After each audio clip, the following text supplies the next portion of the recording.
After over 40 years of banging the drums for Iron Maiden, Nicko McBrain has played his last gig with the band. It was announced on Saturday that the show in Sao Paulo, Saturday night, 7th of December, would be the last gig that he played with the band.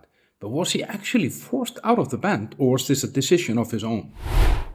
The day after the final show, it was then announced that Simon Davis, who has played with Steve Harris in the band British Lion for the last 10 years or more, would be replacing Nicko. This is a little bit shocking because Nicko actually had recovered from a stroke that he got last year, and he actually finished the Future Past tours, which took over a year.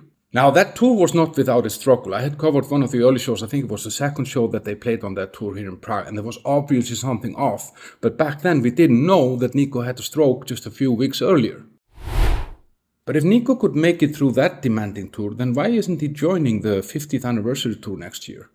So I was discussing this today with a friend of mine who was a fanatic Iron Maiden fan, and we came to an intriguing and maybe a little bit controversial conclusion. Most likely, Nicko McBrain was forced out of the band. And by whom? Probably Steve Harris. And here's why. This upcoming tour promises to be a celebration of the band's legacy, playing only songs from the first 9 albums. That's just hits after hits after hits.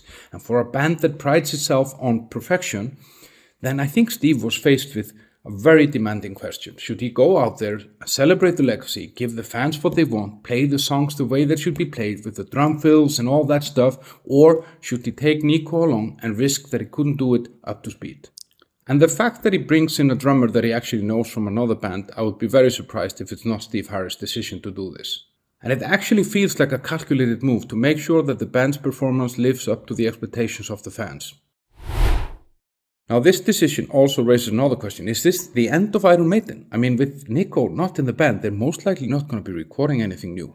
So maybe next year's Run For Your Lives 50th anniversary tour is actually shaping up to be the final tour of this legendary band. But let me know what you think, guys. Was he forced out of the band, or he left by his own free will? And is this the end of Iron Maiden, the last tour? What do you think?